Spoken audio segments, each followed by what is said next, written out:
Ish mbrojtësi dhe sot trajneri i Lushnjës Ditmar Bicaj ka folur në televizionin A2 CNN për përfaqësuesin shqiptare, ndërsa fokusi ka qenë gjendja e vështirë e sulmuesit Armando Broja.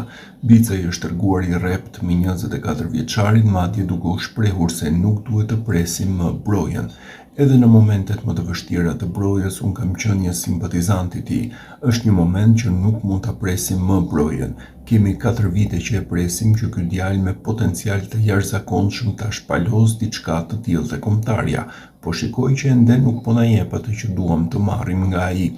Tifozëria, publiku shqiptar i ka dhënë shumë Brojës, por ai nuk po na e kthen mbrapsht. Ka bërë vetëm 2 paraqitje jashtëzakonisht shumë të mira me Hungarinë, pastaj ra në regres total.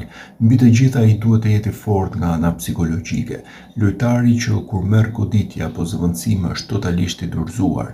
Na duhet suport për Brojën. Është djalë i llastuar, duhet të jetë më burr. Çaja angleze ka zbutur shumë. Sezoni i tretë ky që ekipit ku militon Broja janë të pakënaqur me shërbimet e tij. Çdo 6 muaj apo një vit i ndërron ekipet, pra ka diçka që nuk shkon aty. Për talentin e tij nuk kam çfarë them, sigurisht që është i talentuar. Sulmuesi ynë nuk po i merr më të mirën futbollit.